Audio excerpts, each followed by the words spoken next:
ಮುಂಜಾನೆಯ ನಮಸ್ಕಾರಗಳನ್ನು ಹೇಳ್ತಾ ಕ್ಲಾಸನ್ನು ಸ್ಟಾರ್ಟ್ ಮಾಡ್ಕೊಳ್ಳೋಣ.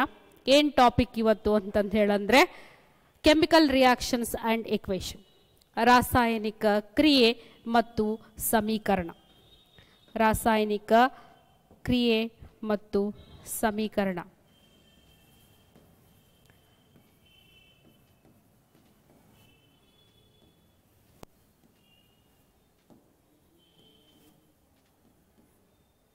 ಮತ್ತು ಸಮೀಕರಣ. ರಾಸಾಯನಿಕ ಕ್ರಿಯೆ ಮತ್ತು ಸಮೀಕರಣ ಪಾಠವನ್ನು chemical reaction and equations. Before that ಬದಲಾವಣೆ ಅಂದ್ರೇನು ಅಂತ ಹೇಳಬೇಕು. ನಾನು ಬದಲಾವಣೆ ಅಂದ್ರೇನು ಅಂಥೇಳಿ ಹೇಳಬೇಕು. ಬದಲಾವಣೆ ಅಂದರೆ ಯಾಕೆ ಹೇಳಬೇಕು ಅಂತಂದರೆ, ಏನೋ ಬದಲಾವಣೆ ಆದ್ರೇ ಅಲ್ಲಿ ಏನಾಗ್ತಿರ್ತದ, ಕ್ರಿಯೆ ನಡೀತಿರ್ತದ. ಹೌದಾ? ಸುಮ್ಮನೆ ಇದ್ಬಿಟ್ವಿ ಅಂತಂದು ಹೇಳಂದ್ರೆ ಅಲ್ಲಿ ಯಾವ ಕ್ರಿಯೆಯನ್ನು ನಡೀತಾ ಇರುವುದಿಲ್ಲ, ತಟಸ್ಥ ಸ್ಥಿತಿಯಲ್ಲಿದ್ದೀವಿ ಅಂತಂದೇಳಿ ಹೇಳ್ತೀವಿ.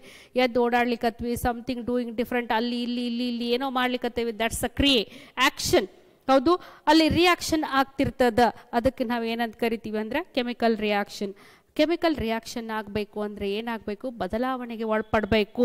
ವಸ್ತುಗಳು ಒಳಪಟ್ಟಾಗ ಅಲ್ಲಿ ಏನಾಗ್ತದ, ರಾಸಾಯನಿಕ ಕ್ರಿಯೆ ನಡೀತದ. ಹಂಗಂದ್ರೆ ಬದಲಾವಣೆ ಅಂದರೆ ಏನು? ಬದಲಾವಣೆ ಅಂದ್ರೆ something difference is called as change.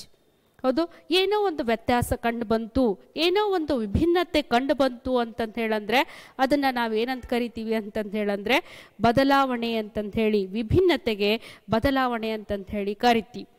For example, ತುಂಬ ಫ್ಯಾಮಿಲಿಯರ್ ಆಗಿರ್ತಕ್ಕಂತಹ ಎಕ್ಸಾಂಪಲ್ ಏನು ಅಂತಂದು ಹೇಳಂದ್ರೆ, ಸ್ಕೂಲಲ್ಲಿ ಎವ್ರಿ ಡೇ ಸ್ಕೂಲ್ ಯೂನಿಫಾರ್ಮ್ ಹಾಕೊಂಡು ಹೋಗಿರ್ತೀರಾ, ಒಂದು ದಿವಸ ಡಿಫ್ರೆಂಟ್ ಆಗಿರ್ತಕ್ಕಂತಹ ಡ್ರೆಸ್ ಹಾಕೊಂಡಿರ್ತೀರ. ಹೌದು, ಎಲ್ರಿಗೂ ಗೊತ್ತು ಯಾವ ಡೇ ಅದು ಅಂತಂದು ಹೇಳಿ.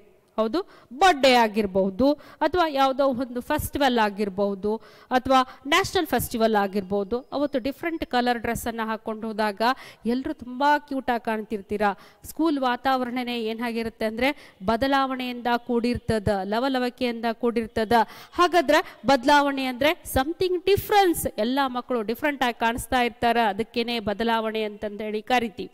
ಹೌದು, ಹಾಗಾದರೆ ಬದಲಾವಣೆ ಎಷ್ಟು ವಿಧಗಳಲ್ಲಿ ಕಂಡು ಬರ್ತದ ಅಂತ ಕೇಳಿದ್ರೆ, ಬದಲಾವಣೆ ಎಷ್ಟು ವಿಧಗಳಲ್ಲಿ ಕಂಡು ಬರ್ತದ ಅಂತ ಕೇಳಿದ್ರೆ, ಬದಲಾವಣೆ 2 ವಿಧಗಳಲ್ಲಿ ಕಂಡು ಬರ್ತದ. ಯಾವ್ದಾವುದದು ಅಂತಂದು ಹೇಳಂದ್ರೆ, ಒಂದು ಭೌತಿಕ ಬದಲಾವಣೆ, ಮತ್ತೊಂದು ರಾಸಾಯನಿಕ ಬದಲಾವಣೆ. ಒಂದು ಭೌತಿಕ ಬದಲಾವಣೆ, ಮತ್ತೊಂದು ರಾಸಾಯನಿಕ ಬದಲಾವಣೆ. ಸೊ ಭೌತಿಕ ಬದಲಾವಣೆ ಹೆಸರು ಸ್ಪೆಸಿಫೈ ಮಾಡ್ಲಿಕ್ಕತ್ತದ, ಭೌತಿಕ, ಫಿಸಿಕಲ್ ಅಪಿಯರೆನ್ಸ್ ಅಂತ ಹೇಳಿ ಕರಿತೀವಿ. ಹೌದಾ, ಹೊರಗಡೆ ಕಾಣ್ತಕ್ಕಂಥದ್ದು ಭೌತಿಕ ಅಂತಂತ ಹೇಳಿ ಕರಿತೀವಿ.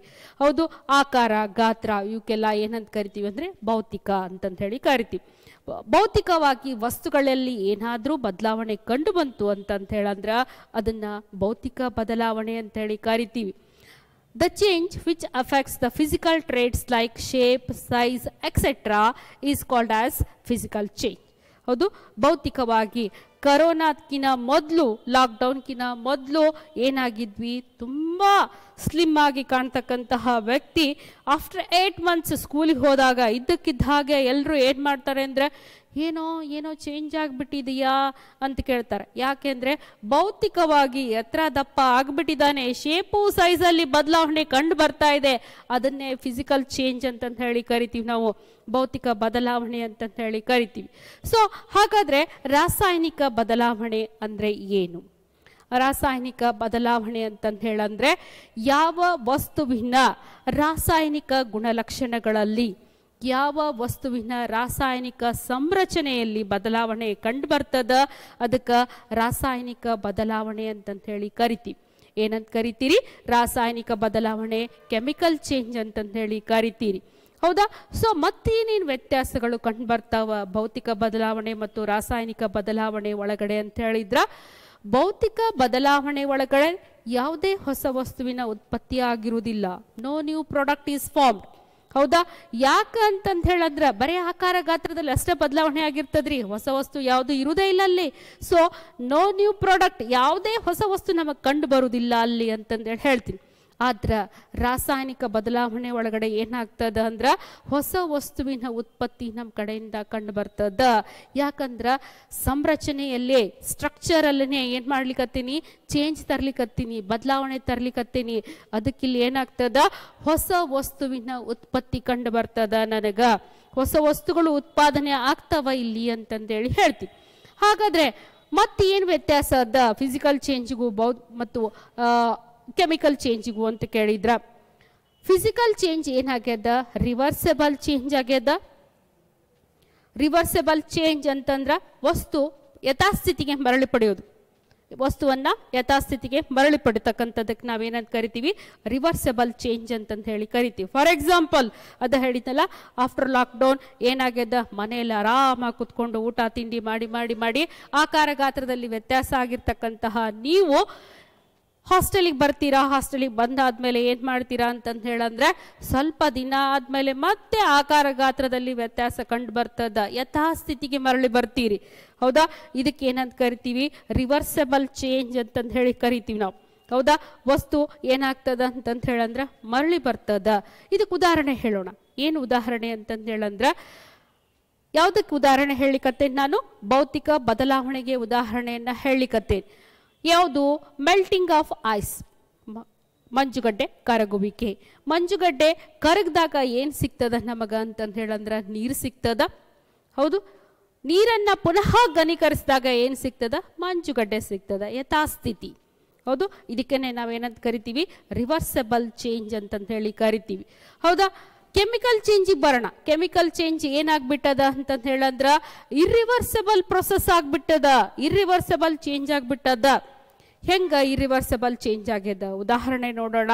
ಏನು ಅಂತಂದ ಹೇಳಂದ್ರ, ಬರ್ನಿಂಗ್ ಆಫ್ ಪೇಪರ್, ಕಾಗದದ ಉರಿಯುವಿಕೆ. ಒಂದ್ಸರ ಕಾಗದ ಉರಿದು ಹೋಯ್ತು ಅಂದಮೇಲೆ ಮರಳಿ ಏನಾಗೋದಿಲ್ಲ, ಕಾಗದ ಆಗ್ಲಿಕ್ಕೆ ಸಾಧ್ಯ ಇಲ್ಲ. ಕಾಗದ ಉರಿದಾಗ ಸಿಗ್ತಕ್ಕಂತಹ ಉತ್ಪನ್ನ ಯಾವುದು ಅಂತಂತ ಹೇಳಂದ್ರೆ ಬೂದಿ. ಬೂದಿನೇನಾದ್ರೂ ಪೇಪರ್ ಮಾಡ್ಲಿಕ್ಕೆ ಸಾಧ್ಯನಾ ನಮ್ಮ ಕಡೆಯಿಂದ? ಇಲ್ಲ. ಹೌದಾ? ಅದಕ್ಕೆ ಇಟ್ಸ್ ಅ ಇರ್ರಿವರ್ಸೆಬಲ್ ಚೇಂಜ್ ಅಂತಂತ ಹೇಳಿ ಕರಿತೀವಿ. ಮರಳಿ ಪಡೆಯಲಾಗದಂತಹ ಒಂದು ಬದಲಾವಣೆ ರಾಸಾಯನಿಕ ಬದಲಾವಣೆ. ಮರಳಿ ಪಡೆಯಬಹುದಾದಂತಹ ಬದಲಾವಣೆ ಭೌತಿಕ ಬದಲಾವಣೆ. ಹೌದು, ಅದ್ರ ಜೊತೆಗೆ ರಾಸಾಯನಿಕ ಬದಲಾವಣೆಗೆ ಉದಾಹರಣೆಗಳನ್ನ ಕೊಡ್ರಿ ಅಂತ ಕೇಳಿದ್ರೆ ಇಟ್ಸ್ ವೆರಿ ಇಂಪಾರ್ಟೆಂಟ್. ಎಕ್ಸಾಮ್ ಅಲ್ಲಿ ಕೇಳ್ತಾನ, ರಾಸಾಯನಿಕ ಬದಲಾವಣೆ ಮತ್ತು ಭೌತಿಕ ಬದಲಾವಣೆಗಳಿಗೆ ಕೆಲವೊಂದಿಷ್ಟು ಉದಾಹರಣೆಯನ್ನ ಕೊಟ್ಟು ಇದರಲ್ಲಿ ಯಾವುದು ರಾಸಾಯನಿಕ ಬದಲಾವಣೆ, ಇದರಲ್ಲಿ ಯಾವುದು ಭೌತಿಕ ಬದಲಾವಣೆ ಅಂತ ಹೇಳಿ ಕೇಳ್ತಾರೆ. ಸೊ ಅದಕ್ಕೆ ಏನಾಗಿರ್ಬೇಕು, ನಾವು ಏಬಲ್ ಆಗಿರ್ಬೇಕು. ಯಾವ ರೀತಿ ಏಬಲ್ ಆಗಿರ್ಬೇಕು ಅಂದ್ರೆ, ಹೊಸ ಪ್ರಾಡಕ್ಟ್ ಬರಲಿಲ್ಲ ಅಂತಂತ ಹೇಳಂದ್ರೆ ಭೌತಿಕ, ಹೊಸ ಪ್ರಾಡಕ್ಟ್ ಬಂತು ಅಂದ್ರೆ ರಾಸಾಯನಿಕ. ಇದು ಗೊತ್ತಾಗ್ಲಿಲ್ಲಪ್ಪ, ಪ್ರಾಡಕ್ಟ್ ಅನ್ನ ಐಡೆಂಟಿಫೈ ಮಾಡೋ ಕೆಪಾಸಿಟಿ ಇಲ್ಲ ನನ್ನ ಹತ್ರ ಅಂತಂತ ಹೇಳಂದ್ರೆ ರಿಯಾಕ್ಷನ್ ಅನ್ನ, ಚೇಂಜ್ ಅನ್ನ ನೋಡ್ಬೇಕು. ಅದೇನಾದ್ರೂ ರಿವರ್ಸಿಬಲ್ ಐತೆನ್ನು, ಪುನಃ ವಸ್ತು ನಮಗೆ ಸಿಗ್ತದನು ಅಂತ ನೋಡಿದಾಗ ಎಸ್ ಸಿಗ್ತದ ಅಂದ್ರೆ ಅದು ಭೌತಿಕ ಆಗಿರ್ತದ, ಸಿಗುವುದಿಲ್ಲ ಅಂತಂದು ಹೇಳಂದ್ರೆ ಅದೇನಾಗಿರ್ತದ, ರಾಸಾಯನಿಕ ಆಗಿರ್ತದ. ಅರ್ಥ ಆಗ್ಯದ, ಅಂಡರ್ಸ್ಟ್ಯಾಂಡ್ ಆಗ್ಯದ ಅಂತಂದು ಹೇಳಿ ಅನ್ಕೊಂಡೇನಿ. ಸೊ ರಾಸಾಯನಿಕ ಬದಲಾವಣೆಗೆ ಮತ್ತೊಂದು ಉದಾಹರಣೆ ಯಾವುದು ಅಂತಂದು ಹೇಳಂದ್ರೆ, ಬೆಸ್ಟ್ ಎಕ್ಸಾಂಪಲ್ ಫಾರ್ ಸ್ಟೂಡೆಂಟ್ಸ್, ವಿದ್ಯಾರ್ಥಿಗಳಿಗೆ ಅತಿ ಖುಷಿ ಕೊಡ್ತಕ್ಕಂತಹ ಉದಾಹರಣೆ ಕುಕಿಂಗ್. ಹೌದು, ಮನೆಯಲ್ಲಿ ಘಮಘಮಿಸ್ತಕ್ಕಂತಹ ಸುವಾಸನೆ ಬರ್ತಕ್ಕಂತಹ ಅಡಿಗೆ ಯಾವುದಕ್ಕೆ ಉದಾಹರಣೆ ಆಗ್ಯದ ಅಂತಂದು ಹೇಳಂದ್ರ ರಾಸಾಯನಿಕ ಕ್ರಿಯೆಗೆ ಉದಾಹರಣೆ ಆಗ್ಯದ ಅಂತಂದೇಳಿ ಹೇಳ್ತೀವಿ. ಹೌದು, ಸೊ ಚೇಂಜಸ್ ಅನ್ನ ನೋಡಾದ್ಮೇಲೆ, ಭೌತಿಕ ಬದಲಾವಣೆಯನ್ನ ನೋಡಾದ್ಮೇಲೆ, ರಾಸಾಯನಿಕ ಬದಲಾವಣೆಯನ್ನ ನೋಡಾದ್ಮೇಲೆ ಮುಂದೆ ಎಲ್ಲಿ ಹೋಗೋಣ ಅಂತಂದು ಹೇಳಂದ್ರೆ, ಎಲ್ಲಿ ಹೋಗೋಣ, ರಾಸಾಯನಿಕ ಕ್ರಿಯೆಗೆ ಬರೋಣ. ಬದಲಾವಣೆ ಆದ್ಮೇಲೆ ಕ್ರಿಯೆಗೆ ಬರೋಣ. ರಾಸಾಯನಿಕ ಕ್ರಿಯೆ ಅಂದ್ರೆ ಏನು ಅಂತ ಕೇಳಿದ್ರ, ರಾಸಾಯನಿಕ ಕ್ರಿಯೆ ಅಂದ್ರೆ ಏನು ಅಂತ ಕೇಳಿದ್ರ, ಯಾವ ಒಂದು ಕ್ರಿಯೆ ಒಳಗಡೆ ರಾಸಾಯನಿಕ ಬದಲಾವಣೆಗಳು ಕಂಡು ಬರ್ತಾವ, ರಾಸಾಯನಿಕ ಬದಲಾವಣೆಗಳು ಕಂಡು ಬರ್ತಾವ, ಅದಕ್ಕೆ ರಾಸಾಯನಿಕ ಕ್ರಿಯೆ ಅಂತಂತ ಹೇಳಿ ನಾವು ಕರಿತೀವಿ. A reaction in which chemical changes takes place is called as chemical reaction. ಯಾವ ಒಂದು ಕ್ರಿಯೆ ಒಳಗಡೆ ರಾಸಾಯನಿಕ ಬದಲಾವಣೆಗಳು ಕಂಡು ಬರ್ತಾವ ಅದಕ್ಕೆ ರಾಸಾಯನಿಕ ಕ್ರಿಯೆ ಅಂತಂತ ಹೇಳಿ ನಾವು ಕರಿತೀವಿ. ಹೌದಾ?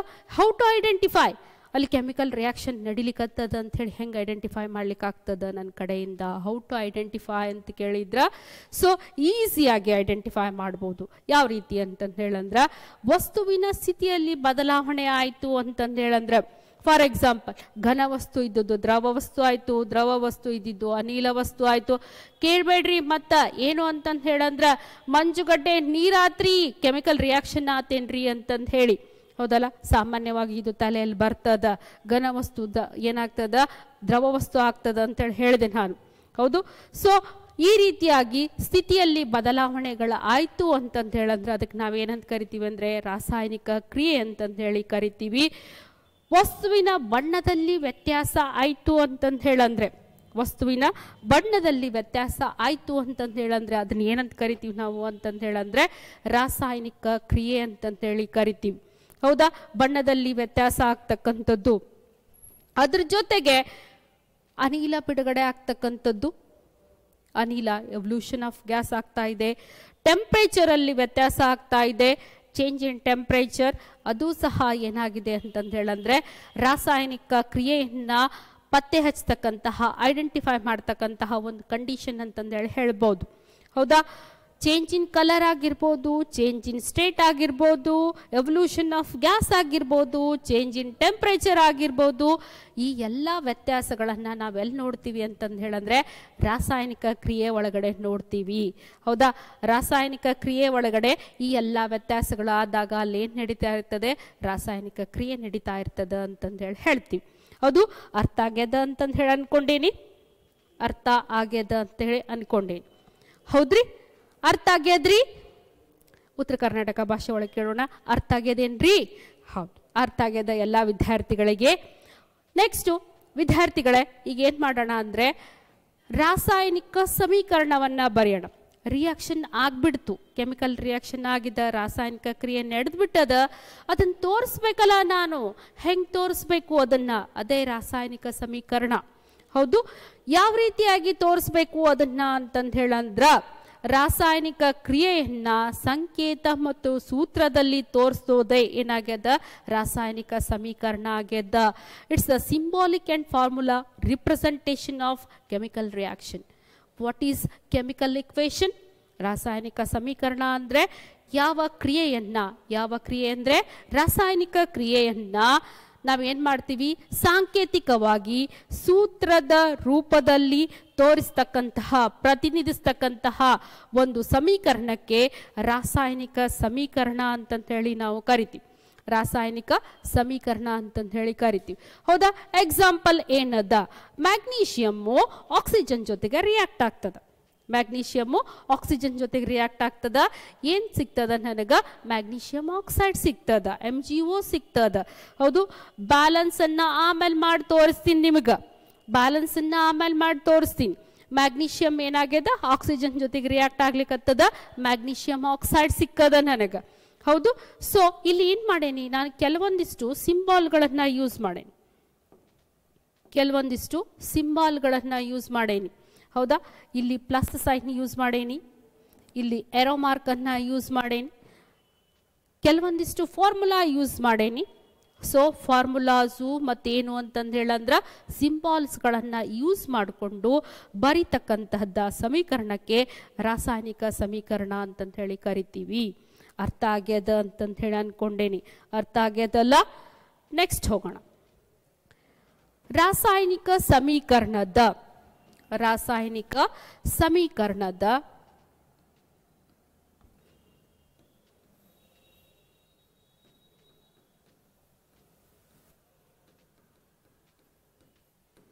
ಗುಣಲಕ್ಷಣಗಳು ಯಾವುವು? ರಾಸಾಯನಿಕ ಸಮೀಕರಣದ ಗುಣಲಕ್ಷಣಗಳು ಯಾವುವು? ಕ್ಯಾರೆಕ್ಟರಿಸ್ಟಿಕ್ಸ್ ಆಫ್ ಕೆಮಿಕಲ್ ಇಕ್ವೇಷನ್, ಹೌದು? ಏನೇನು ಕಂಡು ಬರ್ತಾವ ರಾಸಾಯನಿಕ ಸಮೀಕರಣದ ಒಳಗ? ಯಾವ ಗುಣಲಕ್ಷಣಗಳು ಕಂಡು ಬರ್ತಾವ? ಹೌದು, ಕ್ರಿಯೆಯಂತೂ ಬರೆದ್ಬಿಟ್ಟೆ ನಾನು, Mg+O2 MgO ಅಂತಂದು ಹೇಳಿ, ಹೌದಾ? ಇಲ್ಲಿ ಎರಡು ಪೋರ್ಷನ್ ಕಂಡು ಬರ್ತದ, ಒಂದು ಲೆಫ್ಟ್ ಪೋರ್ಷನ್ ಮತ್ತೊಂದು ರೈಟ್ ಪೋರ್ಷನ್, ಒಂದು ಲೆಫ್ಟ್ ಪೋರ್ಷನ್ ಮತ್ತೊಂದು ರೈಟ್ ಪೋರ್ಷನ್ ಕಂಡು ಬರ್ತದ. ಲೆಫ್ಟ್ ಸೈಡ್ ಒಳಗಡೆ ಏನು ಬರ್ತೇನೆ? Mg+O2 ಬರ್ತೇನೆ, ಏನು ಬರ್ದೇನಿ Mg+O2. ಸೊ ಈ ಲೆಫ್ಟ್ ಪೋರ್ಷನ್ನಿಗೆ ನಾನು ಏನಂತ ಕರಿತೀನಿ ಅಂತಂತ ಹೇಳಂದ್ರ ರಿಯಾಕ್ಟಂಟ್ ಅಂತಂತ ಹೇಳಿ ಕರಿತೀನಿ. ಏನಂತ ಕರಿತೀನಿ? ರಿಯಾಕ್ಟಂಟ್ ಅಂತಂತ ಹೇಳಿ ಕರಿತೀನಿ. ಪ್ರತಿವರ್ತಕ ಕನ್ನಡದಲ್ಲಿ ಏನು ಕರೀತಾರೆ? ಇದಕ್ಕೆ ಪ್ರತಿವರ್ತಕ ಅಂತಂತ ಹೇಳಿ ಕರೀತಾರ. ಲೆಫ್ಟ್ ಸೈಡ್ ಪೋರ್ಷನ್ ಅಲ್ಲಿ ಏನದ? ಪ್ರತಿವರ್ತಕ ಅದ. ಎರಡು Mg+O2 ಎರಡು ರಿಯಾಕ್ಟ್ ಆಗ್ಲಿಕ್ಕತ್ತವ, ರಿಯಾಕ್ಟಂಟ್ಸ್. ಹೌದು. ಆಮೇಲೆ ಏನ್ ಮಾಡೇನಿ ಅಂತಂತ ಹೇಳಂದ್ರ ರೈಟ್ ಸೈಡ್ ಅಲ್ಲಿ ಒಂದು ಬರ್ದೇನಿ. ರೈಟ್ ಸೈಡ್ ಅಲ್ಲಿ ಏನ್ ಬರ್ದೇನಿ? ಒಂದು ಬರ್ದೇನಿ MgO ಅಂತಂತ ಹೇಳಿ ಬರ್ದೇನಿ. ಏನಿದು ಅಂತಂತ ಹೇಳಂದ್ರ ಪ್ರಾಡಕ್ಟ್ ಅದ, ಉತ್ಪನ್ನ ಅದ. ಯಾವ್ದ್ರ ಉತ್ಪನ್ನ? ರಿಯಾಕ್ಟಂಟ್ ಎರಡೂ ಸೇರಿ ರಿಯಾಕ್ಷನ್ ಕೊಟ್ಟಾದ್ಮೇಲೆ ಒಂದು ಪ್ರಾಡಕ್ಟ್ ಬರ್ತದ. ರಿಯಾಕ್ಟಂಟ್ ಎರಡೂ ಸೇರಿ ಏನಾದ್ಮೇಲೆ ರಿಯಾಕ್ಟ್ ಆದ್ಮೇಲೆ ಒಂದು ಪ್ರಾಡಕ್ಟ್ ಬರ್ತದ. ಅದನ್ನ ಏನ್ ಮಾಡ್ತೀನಿ ನಾನು ಅಂತಂತ ಹೇಳಂದ್ರ ರೈಟ್ ಸೈಡ್ನಾಗ ಬರಿತೀನಿ. ರೈಟ್ ಸೈಡ್ನಾಗ ಬರಿತೀನಿ. ಅದಕ್ಕೆ ಏನಂತ ಕರಿತೀನಿ ನಾನು? ಪ್ರಾಡಕ್ಟ್ ಅಂತಂದು ಹೇಳಿ ಕರಿತೇನೆ ರೀ, ಉತ್ಪನ್ನ ಅಂತಂತ ಹೇಳಿ ಕರಿತೀನಿ ನಾನು. ಅರ್ಥ ಆಗ್ಲಿಕ್ಕತ್ತದ? ಅರ್ಥ ಆಗ್ಲಿಕ್ಕತ್ತದ ಅಂತ ಅನ್ಕೊಂಡೇನಿ. ನಮ್ಮ ಉತ್ತರ ಕರ್ನಾಟಕ ಭಾಷೆ ಒಳಗೆ ಹಿಂಗ ಕರಿತಾರ್ರಿ, ಅರ್ಥ ಆಗ್ಯದನೂ ನಿನಗ ಅಂತಂದು ಹೇಳಿ ಕೇಳ್ತಾರ. ಹೌದು. ನೆಕ್ಸ್ಟ್ ನೋಡೋಣ. ಹೌದು, ಸಿ.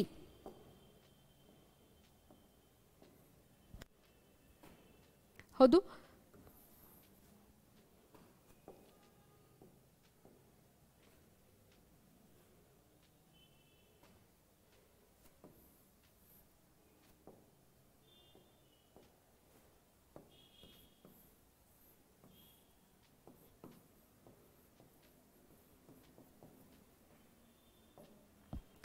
ಲೆಫ್ಟ್ ಸೈಡ್ ಕಾಣ್ಲಿಕ್ಕತ್ತದ, ರೈಟ್ ಸೈಡು ಕಾಣ್ಲಿಕ್ಕತ್ತದ. ಲೆಫ್ಟ್ ಸೈಡು ಕಾಣ್ಲಿಕ್ಕತ್ತದ, ರೈಟ್ ಸೈಡು ಕಾಣ್ಲಿಕ್ಕತ್ತದ. ಲೆಫ್ಟ್ ಸೈಡ್ ಏನಾಗ್ಯದ? ರಿಯಾಕ್ಟಂಟ್ ಅದ. ರೈಟ್ ಸೈಡ್ ಏನಾಗ್ಯದ? ಪ್ರಾಡಕ್ಟ್ ಅದ. ಅಂಡರ್ಸ್ಟ್ಯಾಂಡ್? ಅರ್ಥ ಆಗ್ಯದ ಅಂತ ಅನ್ಕೊಂಡೇನಿ. ಕ್ರಿಯೆಯ ಎಡಭಾಗದಲ್ಲಿ ಏನ್ ಬರ್ತದ? ಬಲಭಾಗದಲ್ಲಿ ಏನ್ ಬರ್ತದ? ಕ್ರಿಯೆಯ ಎಡಭಾಗದಲ್ಲಿ ರಿಯಾಕ್ಟಂಟ್ ಏನ್ ಬರ್ತದ? ರಿಯಾಕ್ಟಂಟ್ ಬರ್ತದ. ಹೌದು. ಪ್ರತಿವರ್ತಕಗಳು ಬರ್ತಾವ. ಕ್ರಿಯೆಯ ಬಲಭಾಗದಲ್ಲಿ ಏನ್ ಬರ್ತದ? ಉತ್ಪನ್ನಗಳು ಬರ್ತದ. ಕ್ರಿಯೆಯ ಬಲಭಾಗದಲ್ಲಿ ರೈಟ್ ಹ್ಯಾಂಡ್ ಸೈಡ್ ಅಲ್ಲಿ ಏನ್ ಬರ್ತದ? ಉತ್ಪನ್ನಗಳಿರ್ತಾವ.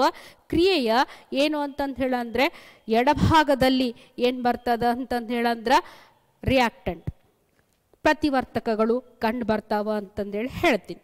ನೆಕ್ಸ್ಟ್, ರಿಯಾಕ್ಟಂಟು ಪ್ರಾಡಕ್ಟ್ ಬರೆಯೋದು ಅರ್ಥ ಆಗ್ಯದ ಅಂತ ಅನ್ಕೊಂಡೇನಿ. ಅದಾದ್ಮೇಲೆ ರಿಯಾಕ್ಟಂಟು ಮತ್ತು ಪ್ರಾಡಕ್ಟ್ ಇನ್ ಬಿಟ್ವೀನ್, ಎರಡರ ಮಧ್ಯದಲ್ಲಿ, ರಿಯಾಕ್ಟಂಟು ಮತ್ತು ಪ್ರಾಡಕ್ಟ್ ಇನ್ ಬಿಟ್ವೀನ್ ಎರಡರ ಮಧ್ಯದಲ್ಲಿ ನಾನು ಏನು ಮಾಡೇನಿ ಅಂತಂದು ಹೇಳಂದ್ರ ಒಂದು ಮಾರ್ಕ್ ಮಾಡೇನಿ. ಏನು ಮಾಡೇನ್ರಿ? ಒಂದು ಮಾರ್ಕ್ ಹಾಕೀನಿ, ಸಿಂಬಾಲ್ ಹಾಕೀನಿ. ಯಾವ ಸಿಂಬಾಲ್ ಅದು? ಆರೋ ಸಿಂಬಾಲ್, ಬಾಣದ ಗುರುತು. ಯಾವ್ದಾರ ಊರಿಗೆ ಹೊರಟಿರ್ತೀರಿ, ಹೌದು, ಆ ಊರಿಗೆ ಹೊರಟಾಗ ಅಲ್ಲಿ ಏನು ಮಾಡ್ತಾರ? ರೋಡ್ ಸೈಡ್ ಪಕ್ಕದಲ್ಲಿ ಒಂದು ಮಾರ್ಕ್ ಹಾಕಿರ್ತಾರೆ. ಏನು ತೋರಿಸ್ತದ? ಊರು ಈ ಕಡೆ ಅದ ಅಂತ ಹೇಳಿ ತೋರಿಸ್ತದ. ಹಾಗ ಇಲ್ಲಿ ಏನಾಗ್ಯದ? ರಾಸಾಯನಿಕ ಕ್ರಿಯೆ ಒಳಗಡೆ ಎರಡು ಪ್ರತಿವರ್ತಕಗಳು ಸೇರಿದಾಗ ಉತ್ಪನ್ನ ಈ ಡೈರೆಕ್ಷನ್ನಲ್ಲೇ ಬರ್ತದ ಅಂತ ಹೇಳಿ ತೋರಿಸ್ಲಿಕ್ಕತ್ತದ. ಯಾರೋ ಮಾರ್ಕ್ ಏನು ತೋರಿಸ್ಲಿಕ್ಕತ್ತದ? ಡೈರೆಕ್ಷನ್ ಅನ್ನ ತೋರಿಸ್ಲಿಕ್ಕತ್ತದ. ಎಲ್ಲಿ ತೋರಿಸ್ಲಿಕ್ಕತ್ತದ? ರಾಸಾಯನಿಕ ಕ್ರಿಯೆ ಒಳಗಡೆ ತೋರಿಸ್ಲಿಕ್ಕತ್ತದ. ಅರ್ಥ ಆಗ್ಯದ ಅಂತ ಹೇಳಿ ಅನ್ಕೊಂಡೇನಿ. ಮುಂದೆ ಹೋಗೋಣ. ಮುಂದಿನ ಕ್ಯಾರೆಕ್ಟರಿಸ್ಟಿಕ್ಸ್ ಏನು ಅಂತ ಹೇಳಿ ನೋಡೋಣ. ಕ್ಯಾರೆಕ್ಟರಿಸ್ಟಿಕ್ಸ್ ಹೇಳಿಕತ್ತೇನ್ರಿ, ರಾಸಾಯನಿಕ ಸಮೀಕರಣದ ಗುಣಲಕ್ಷಣಗಳನ್ನ ಹೇಳಿಕತ್ತೇನೆ. ಹೌದು. ಸೆಕೆಂಡ್ ಕ್ಯಾರೆಕ್ಟರಿಸ್ಟಿಕ್ಸ್ ಏನು ಅಂತಂತ ಹೇಳಂದ್ರ we have to indicate physical status of reactants and products. ಹೌದು, ಪ್ರತಿವರ್ತಕ ಮತ್ತು ಉತ್ಪನ್ನಗಳ ಒಂದು ಭೌತಿಕ ಸ್ಥಿತಿಯನ್ನ ನಾವು ಸೂಚನೆ ಮಾಡಬೇಕು. ಎಲ್ಲಿ ಸೂಚನೆ ಮಾಡಬೇಕು? ರಾಸಾಯನಿಕ ಕ್ರಿಯೆ ಒಳಗಡೆ, ರಾಸಾಯನಿಕ ಸಮೀಕರಣದ ಒಳಗಡೆ ಏನಾಗಿದೆ? ಕ್ರಿಯೆ ನಡೆದು ಬಿಟ್ಟದ. ಕ್ರಿಯೆ ನಡೆದಾದ್ಮೇಲೆ ಸಮೀಕರಣ ಬರೀಲಿಕ್ಕತ್ತೀನಿ. ಆ ಸಮೀಕರಣದ ಒಳಗಡೆ ನಾನು ಏನು ಮಾಡಬೇಕು ಅಂತಂತ ಹೇಳಂದ್ರ ಪ್ರತಿಯೊಂದು ಪ್ರತಿವರ್ತಕ, ಪ್ರತಿಯೊಂದು ಉತ್ಪನ್ನದ ಭೌತಿಕ ಸ್ಥಿತಿಯನ್ನ ನಾನು ಮೆನ್ಷನ್ ಮಾಡಬೇಕು, ಸೂಚಿಸಬೇಕು ಅಂತಂತ ಹೇಳಿ ಹೇಳ್ತೀನಿ. ಹೌದು, ಈ ಹೆಂಗ್ ಸೂಚಿಸಬೇಕು ಅದನ್ನ ಅಂತ ಕೇಳಿದ್ರ, ಹೆಂಗ ಸೂಚಿಸಬೇಕು ಅದನ್ನ ಅಂತ ಕೇಳಿದ್ರ ಯಾವ ರೀತಿಯಾಗಿ ಸೂಚಿಸಬೇಕು? ಕಾಣಿಸ್ಲಿಕ್ಕತ್ತದ ಅಂತ ಹೇಳಿ ಅನ್ಕೊಂಡೇನಿ. ಹೌದು, ಏನ್ ಕಾಣಿಸ್ಲಿಕ್ಕತ್ತದ? ಸಾಲಿಡ್ ಸ್ಟೇಟ್ ಅಂತ ಹೇಳಿ ಮೆನ್ಷನ್ ಮಾಡೇನಿ, ಭೌತಿಕ ಸ್ಥಿತಿಗತ. ಹೌದು. ಫಿಸಿಕಲ್ ಸ್ಟೇಟಸ್ ಸಾಲಿಡ್ ಸ್ಟೇಟ್ ಘನಸ್ಥಿತಿ, ಘನಸ್ಥಿತಿಯ ಸಿಂಬಾಲ್ ಏನಾಗ್ಯದ ಎಸ್ ಆಗ್ಯದ. ಫಸ್ಟು ಏನು ಮಾಡೋಣ, ಸಿಂಬಲ್ ಐಡೆಂಟಿಫಿಕೇಶನ್ ಮಾಡೋಣ, ಸ್ಟೇಟ್ ಐಡೆಂಟಿಫಿಕೇಶನ್ ಮಾಡೋಣ, ದೆನ್ ಹೌ ಟು ರೈಟ್ ಅನ್ನೋದನ್ನು ಹೇಳ್ಕೊಡ್ತೀವಿ. ಹೌದು. ಘನಸ್ಥಿತಿ, ಘನಸ್ಥಿತಿಯ ಸಂಕೇತ ಏನಾಗ್ಯದ ಸ್ಮಾಲ್ ಲೆಟರ್ ಎಸ್ ಆಗ್ಯದ. ದ್ರವ ಸ್ಥಿತಿ ಲಿಕ್ವಿಡ್ ಸ್ಟೇಟ್ ಅದ ಏನಾಗ್ಯದ ಎಲ್ ಆಗ್ಯದ. ಅದೇ ರೀತಿ ಗ್ಯಾಸಿಯಸ್ ಸ್ಟೇಟ್ ಏನಾಗ್ಯದ ಅನಿಲ ಸ್ಥಿತಿ ಸ್ಮಾಲ್ ಲೆಟರ್ ಜಿ ಆಗ್ಯದ. ಅಕ್ವೇಶಿಯಸ್ ಸೊಲ್ಯೂಷನ್ ಜಲೀಯ ದ್ರಾವಣದ ಒಂದು ಸಿಂಬಾಲ್ ಏನಾಗ್ಯದ ಎಕ್ಯೂ ಆಗ್ಯದ ಸ್ಮಾಲ್ ಲೆಟರ್ ಅಲ್ಲಿ.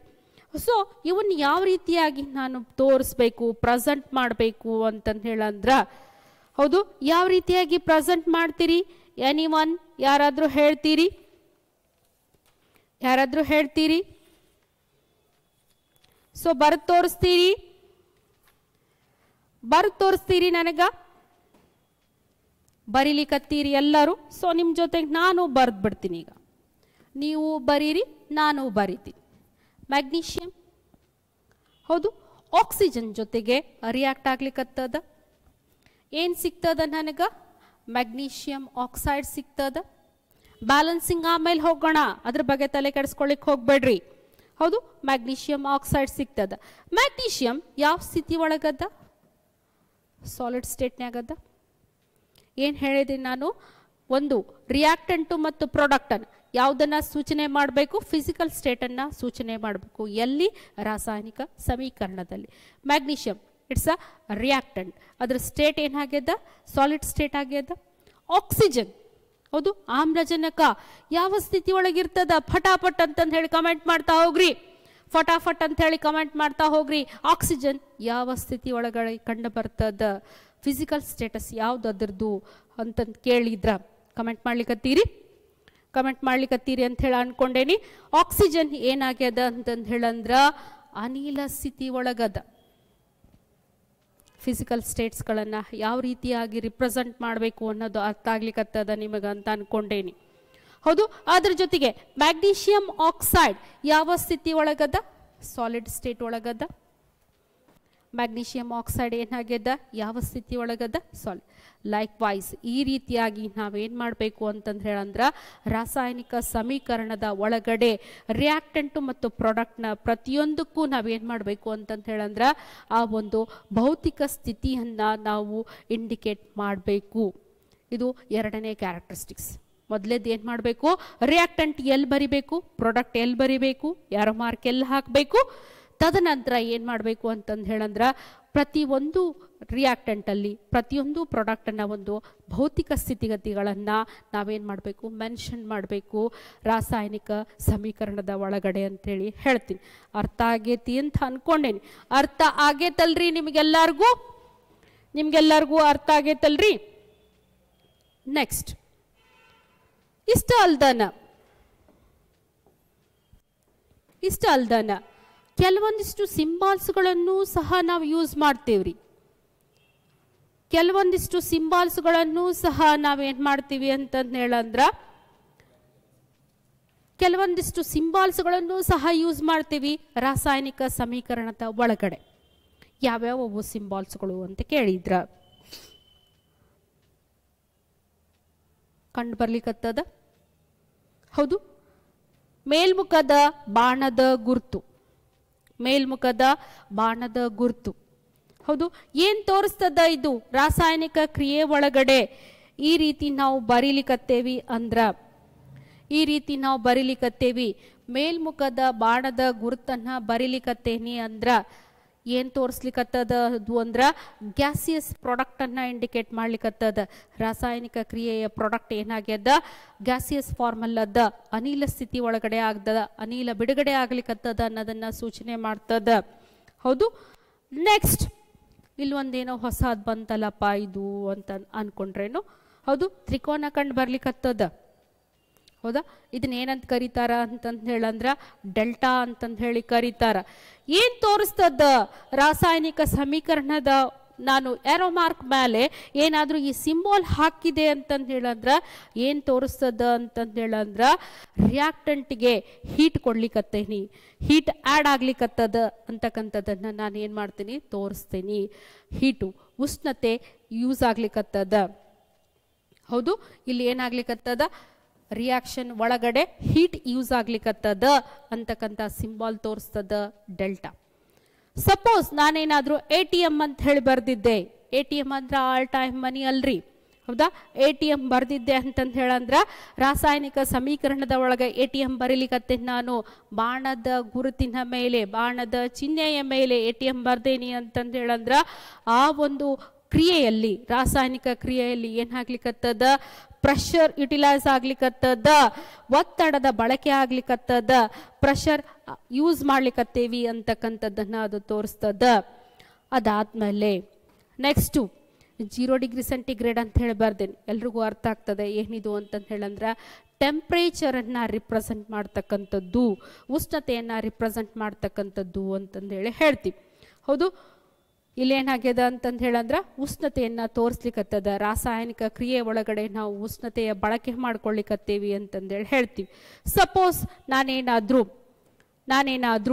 ರಾಸಾಯನಿಕ ಕ್ರಿಯೆಯಲ್ಲಿ, ರಾಸಾಯನಿಕ ಸಮೀಕರಣದ ಒಳಗಡೆ ಈ ಎರೋ ಮಾರ್ಕ್ ಮೇಲ್ಗಡೆ ಈ ಥರ ಕೆಲವೊಂದಿಷ್ಟು ವಸ್ತುಗಳನ್ನು ಬರೆದಿದ್ದೆ ಅಂತಂದು ಹೇಳಂದ್ರೆ ಏನೋ ಬರ್ಲಿಕ್ಕತ್ತಾರ.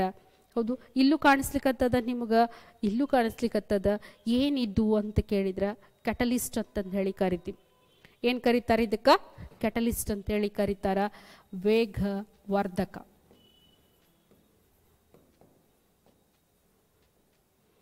ವೇಗವರ್ಧಕ ಏನಾಗ್ತದ, ಈ ರಾಸಾಯನಿಕ ಕ್ರಿಯೆಯನ್ನ ನಾವು ಉತ್ತೇಜನಗೊಳಿಸ್ಲಿಕ್ಕೆ ಬಳಸ್ತಕ್ಕಂತಹ ವಸ್ತುಗಳು ಕ್ಯಾಟಲಿಸ್ಟ್ಗಳು, ವೇಗವರ್ಧಕಗಳು. ಸೊ ರಾಸಾಯನಿಕ ಕ್ರಿಯೆ ನಡಿಲಿಕ್ಕತ್ತದ, ಇದನ್ನ ವೇಗಗೊಳಿಸ್ಲಿಕ್ಕೆ ನಾ ಏನ್ ಮಾಡ್ಲಿಕ್ಕತ್ತೀನಿ, MnO2 ಬಳಕೆ ಮಾಡ್ಲಿಕ್ಕತ್ತೇನಿ. ಇಲ್ಲೊಂದು ರಾಸಾಯನಿಕ ಕ್ರಿಯೆ ನಡಿಲಿಕ್ಕತ್ತದ, ಇದನ್ನ ಫಾಸ್ಟ್ಗೊಳಿಸ್ಲಿಕ್ಕೆ, ವೇಗಗೊಳಿಸ್ಲಿಕ್ಕೆ, ವೇಗವರ್ಧನಗೊಳಿಸ್ಲಿಕ್ಕೆ ನಾನು ಏನ್ ಮಾಡ್ಲಿಕ್ಕತ್ತೇನಿ ಅಂತಂದು ಹೇಳಂದ್ರ ಕ್ಯಾಟಲಿಸ್ಟ್ಗಳನ್ನ ಬಳಕೆ ಮಾಡ್ಲಿಕ್ಕತ್ತೇನಿ. ಅರ್ಥ ಆಗ್ಯದ ಅಂತಂದು ಹೇಳಿ ಅನ್ಕೊಂಡಿನಿ. ಹೌದಾ? ಮೇಲ್ಮುಖದ ಬಾಣದ ಗುರುತು ಏನ್ ಮಾಡ್ತದ, ಗ್ಯಾಸಿಯಸ್ ಪ್ರಾಡಕ್ಟ್ ಅನ್ನ ಇಂಡಿಕೇಟ್ ಮಾಡ್ತದ. ಎಲ್ಲಿ? ರಾಸಾಯನಿಕ ಸಮೀಕರಣದ ಒಳಗಡೆ. ಹೌದಾ? ಅದೇ ರೀತಿ ಏನ್ ಮಾಡ್ತದ, ಡೆಲ್ಟಾ ಹೀಟ್ ಅನ್ನ ರಿಪ್ರೆಸೆಂಟ್ ಮಾಡ್ತದ. ಅದೇ ರೀತಿ ATM ಏನ್ ಮಾಡ್ತದ ಅಂತಂದು ಹೇಳಂದ್ರ ಪ್ರೆಷರ್ ಅನ್ನ, ಹಿಯರ್ ಸಿ, ಹೌದು ಇಲ್ಲಿ ಹಾಕೇನಿ 300 ಡಿಗ್ರಿ ಅಂತೇಳಿ ಹಾಕಿನಿ. 1 ನಿಮಿಷ. ಹೌದು, ಇಲ್ಲಿ ಏನಾಗ್ಯದ, ಪ್ರೆಷರ್ ಯುಟಿಲೈಸ್ ಆಗ್ಲಿಕ್ಕತ್ತದ. ಹೌದು, ಸೊ ಈ ರೀತಿಯಾಗಿ 0 ಡಿಗ್ರಿ ಸೆಂಟಿಗ್ರೇಡ್ ಬರ್ದಿದ್ದೆ, ಇಲ್ಲಿ ಬರ್ದದ 300 ಡಿಗ್ರಿ ಸೆಂಟಿಗ್ರೇಡ್ ಅಂದ್ರೆ 300 ಡಿಗ್ರಿ ಸೆಂಟಿಗ್ರೇಡ್ ಉಷ್ಣತೆ ಅದ ಬಳಕೆ ಅಲ್ಲೇ ಆಗ್ಲಿಕ್ಕತ್ತದ. ಅದೇ ರೀತಿ ನಾನು ಈ ರೀತಿಯಾಗಿ ಸಿಂಬಾಲ್ಸ್ಗಳನ್ನ ಆರೋ ಮಾರ್ಕ್ ಕೆಳಗಡೆ ಆಗಲಿ ಮೇಲ್ಗಡೆ ಆಗಲಿ ಬರ್ದಿದ್ದೆ ಅಂತಂದು ಹೇಳಂದ್ರ ಏನಾಗ್ಯದ, ಅವುಗಳನ್ನ ರಾಸಾಯನಿಕ ಕ್ರಿಯೆ ಒಳಗಡೆ ವೇಗವರ್ಧಕಗಳಾಗಿ ಬಳಕೆ ಮಾಡ್ಲಿಕ್ಕತ್ತೇನಿ ಅಂತಂದು ಹೇಳಿ ಸೂಚನೆ ಮಾಡ್ತೀವಿ. ಹೌದಾ? ಕ್ಯಾಟಲಿಸ್ಟ್ಗಳಾಗಿ ಬಳಕೆ ಮಾಡ್ಲಿಕ್ಕತ್ತೇವಿ ಅಂತಂತ ಹೇಳಿ ಸೂಚಿಸ್ತೇವೆ. ಅರ್ಥ ಆಗ್ಯದ ಅಂತ ಅನ್ಕೊಂಡಿದ್ದೀನಿ. ರಾಸಾಯನಿಕ ಸಮೀಕರಣ ಬರೀಲಿಕ್ಕತ್ತೇನಿ ಅಂತಂದು ಹೇಳಂದ್ರೆ ಬೇಸಿಕ್ ಕಾನ್ಸೆಪ್ಟ್ ಏನದ, ಫಸ್ಟ್ ರಿಯಾಕ್ಟೆಂಟ್ ಬರಿಬೇಕು, ಆಮೇಲೆ ಪ್ರಾಡಕ್ಟ್ ಬರಿಬೇಕು. ರಿಯಾಕ್ಟೆಂಟ್ ಮತ್ತು ಪ್ರಾಡಕ್ಟ್ ಮಧ್ಯದಲ್ಲಿ ಏನು ಬರಿಬೇಕು ನಾನು ಅಂತಂದು ಹೇಳಂದ್ರೆ ಎರೋ ಮಾರ್ಕ್ ಚಿಹ್ನೆಯನ್ನು ಹಾಕಬೇಕು, ಬಾಣದ ಗುರುತನ್ನು ಹಾಕಬೇಕು. ಆಮೇಲೆ ರಿಯಾಕ್ಟೆಂಟು ಮತ್ತು ಪ್ರಾಡಕ್ಟ್ ಅಲ್ಲಿ ಇರ್ತಕ್ಕಂತಹ ಪ್ರತಿಯೊಂದು ವಸ್ತುವಿಗೂ ಏನು ಮಾಡಬೇಕು ನಾನು ಅಂದರೆ ಭೌತಿಕ ಸ್ಥಿತಿಯನ್ನು ಸೂಚಿಸಬೇಕು. ತದನಂತರ ಕೆಲವೊಂದಿಷ್ಟು ಸಿಂಬಾಲ್ಸ್ಗಳ ಬಳಕೆ ಆಗ್ತದ. ಅವು ಯಾವ್ಯಾವು ಅಂತಂದು ಹೇಳಿ ಹೇಳಿದೆ ನಾನು. ಈ ರೀತಿಯಾಗಿರ್ತಕ್ಕಂತಹ ಕೆಲವೊಂದಿಷ್ಟು ಸಂಕೇತಗಳನ್ನು, ಅದಕ್ಕೆ ನಾನು ಹೇಳಿದೆ ಏನು, ರಾಸಾಯನಿಕ ಸಮೀಕರಣ ಅಂತಂದು ಹೇಳಂದ್ರೆ it's a symbolic and formula representation ಅಂತೇಳಿ ಮೊದಲೇ ಹೇಳಿದ್ದೆ ನಿಮಗೆ. ಸಿಂಬಾಲಿಕ್ ಮತ್ತು ಕೆಮಿಕಲ್ ರಿಪ್ರೆಸೆಂಟೇಷನ್ ಅಂತ ಹೇಳಿ ಹೇಳಿದ್ದೆ. ಹೌದು, ಅರ್ಥ ಆಗ್ಲಿಕ್ಕತ್ತದ ಅಂತ ಹೇಳಿ ಅನ್ಕೊಂಡೇನಿ. ನೆಕ್ಸ್ಟ್ ಈಗ ಬರೋಣ, how to balance chemical equation. ರಾಸಾಯನಿಕ ಸಮೀಕರಣವನ್ನು ಯಾವ ರೀತಿಯಾಗಿ ಸರಿತೂಗಿಸ್ತಕ್ಕಂಥದ್ದು ಅಂತಂದು ಹೇಳಿ ನೋಡೋಣ. ಹೌದಾ? ಏನು ಡೆಫಿನೇಷನ್ನು ಬ್ಯಾಲೆನ್ಸಿಂಗ್ ಕೆಮಿಕಲ್ ಇಕ್ವೇಷನ್. ಹೌದು, ರಾಸಾಯನಿಕ ಸಮೀಕರಣವನ್ನು ಯಾವ ರೀತಿಯಾಗಿ ಸರಿತೂಗಿಸ್ಬೇಕು ಅಂತ ಕೇಳಿದ್ರ ಏನು ಸರಿ ತೂಗಿಸ್ಬೇಕು? ರಿಯಾಕ್ಟೆಂಟ್ ಒಂದು ಸೈಡ್ ಅದ, ಪ್ರಾಡಕ್ಟ್ ಒಂದು ಸೈಡ್, LHS ಸೈಡ್ ಒಂದದ, RH ಸೈಡ್ ಒಂದದ. ಹೌದಾ? ಈ LHS ಮತ್ತು RH ಸೈಡ್ ಒಳಗಡೆ ಈಚ್ ಎಲಿಮೆಂಟ್ ಅಲ್ಲಿ ಏನಾಗಿರ್ತಾವ ಅಂತಂದು ಹೇಳಂದ್ರೆ ನಂಬರ್ ಆಫ್ ಅಟಮ್ಸ್ ಇರ್ತಾವ್ರಿ. ರಿಯಾಕ್ಟೆಂಟ್ ಮತ್ತು ಪ್ರಾಡಕ್ಟ್ ಅಲ್ಲಿ ಈಚ್ ಎಲಿಮೆಂಟ್ ಅಲ್ಲೂ ಏನಾಗಿರ್ತಾವ ಆಟಮ್ಸ್ಗಳಿರ್ತಾವ. ಅವುಗಳನ್ನ ಏನ್ ಮಾಡ್ಬೇಕು ನಾನು ಅಂತಂದು ಹೇಳಂದ್ರೆ ಬ್ಯಾಲೆನ್ಸ್ ಮಾಡಬೇಕು, ಸರಿ ತೂಗಿಸ್ಬೇಕು. ಹೌದಾ, ಏನೋ ಒಂದು ಮನೆಯಲ್ಲಿ ಏನ್ ಮಾಡ್ತಾಳ ಅಂತಂದು ಹೇಳಂದ್ರೆ ತಾಯಿ 2 ಮಕ್ಕಳಿದ್ದಾಗ ಒಂದು ಹಣ್ಣನ್ನ ಯಾವ ರೀತಿಯಾಗಿ ಕಟ್ ಮಾಡಿ ಆ ಕಡೆ ಈ ಕಡೆ ಸರಿ ತೂಗಿಸ್ತಾಳು, ಆ ಮಗುಗೂ ಒಂದೇ ಈ ಮಗುಗೂ ಒಂದೇ, ಹಾಫ್ ಆಫ್ ಕೊಡ್ತಾಳೆ, ಬ್ಯಾಲೆನ್ಸಿಂಗ್ ಮಾಡ್ತಾಳೆ. ಒಬ್ರಿಗೆ ಹೆಚ್ಚು ಒಬ್ರಿಗೆ ಕಮ್ಮಿ ಕೊಡೋದಿಲ್ಲ, ಬಿಕಾಸ್ ಶಿ ಈಸ್ ಮದರ್.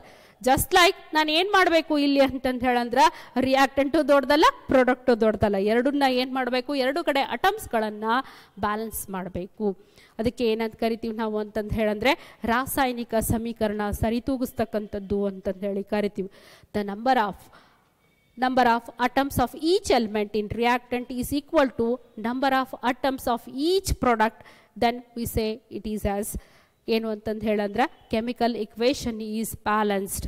ಹೌದಾ, ಪ್ರಾಡಕ್ಟಲ್ಲಿ ಎಷ್ಟು ಅಟಮ್ಸ್ಗಳಿರ್ತಾವು, ಪ್ರಾಡಕ್ಟಲ್ಲಿ ಎಷ್ಟು ಅಟಮ್ಸ್ಗಳಿರ್ತಾವ, ನಂಬರ್ ಆಫ್ ಅಟಮ್ಸ್ ಇನ್ ಹೌದು ರಿಯಾಕ್ಟೆಂಟ್, ಅಷ್ಟೇ ನಂಬರ್ ಆಫ್ ಅಟಮ್ಸ್ ಎಷ್ಟು ಎಲ್ಲಿರಬೇಕು, ಪ್ರಾಡಕ್ಟಲ್ಲೂ ಇರಬೇಕು. Number of atoms in each product, ಪ್ರತಿ ಉತ್ಪನ್ನದಲ್ಲೂ ಸಹ ಅಷ್ಟೇ ಅಟಮ್ಗಳು ಇರಬೇಕು, ಅಷ್ಟೇ ಐಟಮ್ಸ್ಗಳು ರಿಯಾಕ್ಟೆಂಟಲ್ಲೂ ಇರಬೇಕು. ಅದಕ್ಕೆ ನಾವೇನಂತ ಕರಿತೀವಿ, ರಾಸಾಯನಿಕ ಸಮೀಕರಣ ಸರಿದೂಗಿಸುವಿಕೆ ಅಂತಂದು ಹೇಳ್ತೀವಿ. ಹೌದಾ, number of reactant and number of product. ಇಲ್ಲಿ ಒಂದು ಎಕ್ಸಾಂಪಲ್ ಬರೋಣ ಏನು ಅಂತಂದು ಹೇಳಂದ್ರೆ H2 plus O2,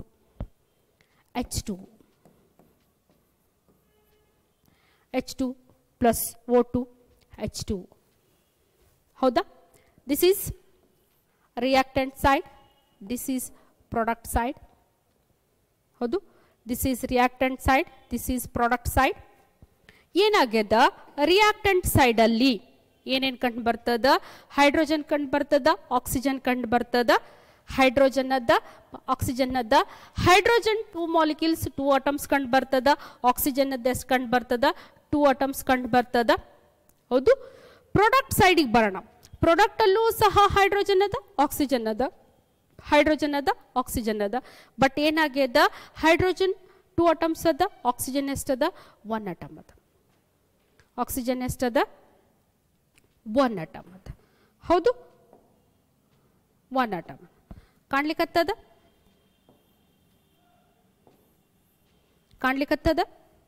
so 2 2 here, H is 2, H is 2, oxygen is 2, but oxygen here 1.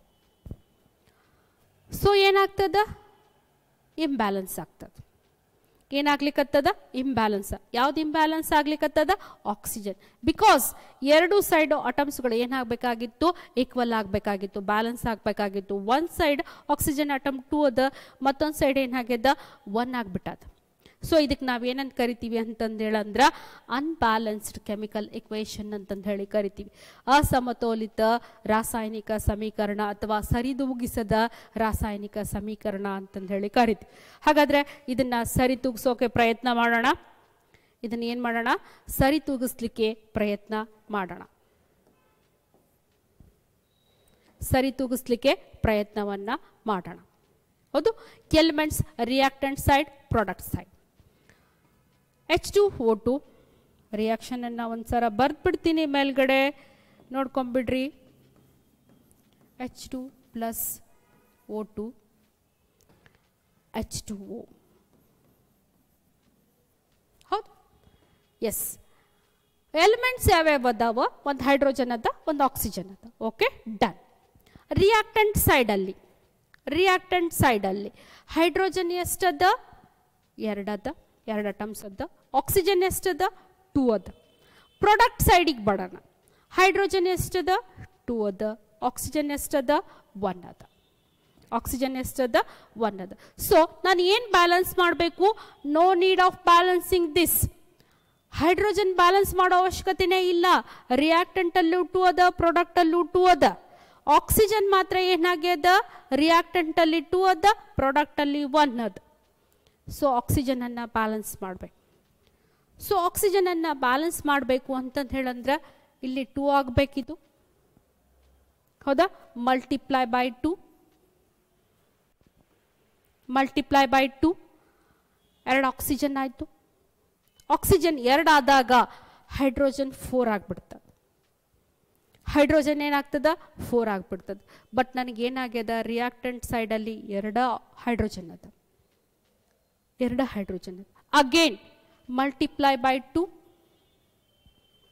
Again multiply by 2 then ಈಗ ನೋಡೋಣ 2 2s 4 ಹೌದು. ರಿಯಾಕ್ಟೆಂಟ್ ಸೈಡಲ್ಲೂ 4 ಪ್ರಾಡಕ್ಟ್ ಸೈಡಲ್ಲೂ 4 okay. Reactant side 2 2s 4 2 2s 4. ಆಕ್ಸಿಜನ್ಗೆ ಬರೋಣ. ರಿಯಾಕ್ಟೆಂಟ್ ಸೈಡಲ್ಲಿ 2 ಪ್ರಾಡಕ್ಟ್ ಸೈಡಲ್ಲೂ ಸಹ 2. ನಾವು ಇಟ್ಸ್ ಅ ಬ್ಯಾಲೆನ್ಸ್ಡ್ ಒನ್. ನಾವು ಇಟ್ಸ್ ಬ್ಯಾಲೆನ್ಸ್ ಒನ್. ಈ ರೀತಿಯಾಗಿ ನಾವೇನು ಮಾಡ್ತೀವಿ ಅಂತಂದು ಹೇಳಂದ್ರೆ ರಾಸಾಯನಿಕ ಸಮೀಕರಣವನ್ನು ಸರಿದೂಗಿಸ್ತೀವಿ. ಹೌದು. ಅರ್ಥ ಆಗ್ಯದ ಅಂತ ಅಂದ್ಕೊಂಡೇನಿ, ಅರ್ಥ ಆಗ್ಯದ ಅಂತ ಹೇಳಿ ಅಂದ್ಕೊಂಡೀನಿ. ಹೌದು. ಕಾಫಿ ಟೀ ಎಲ್ಲ ಆಯ್ತಾ? ಹೌದಾ?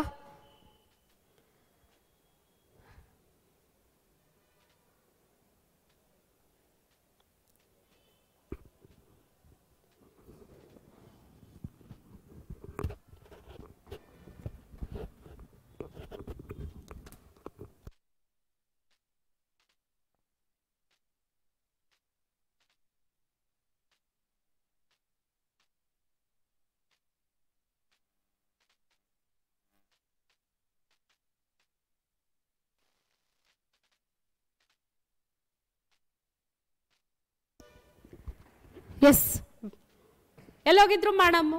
ಟೀ ಬ್ರೇಕಿಗೆ ಹೋಗಿದ್ರು. So I will come back. ವಿದ್ಯಾರ್ಥಿಗಳೇ, ಮುಂದಿನ ಒಂದು ಕಾನ್ಸೆಪ್ಟ್ಗಳನ್ನು ಮುಂದಿನ ತರಗತಿಯಲ್ಲಿ ನೋಡೋಣ ಅಂತ ಹೇಳ್ತಾ, ಸೊ ಇವತ್ತಿಗೆ ಗುಡ್ ಬೈ ಹೇಳ್ತಾ ಇದ್ದೀನಿ. ನೆಕ್ಸ್ಟ್ ಮತ್ತೆ ಮುಂದಿನ ಕ್ಲಾಸಲ್ಲಿ ನಿಮಗೆ ಸಿಗ್ತೀನಿ ಅಂತ ಹೇಳ್ತಾ, ಹ್ಯಾವ್ ಎ ನೈಸ್ ಡೇ.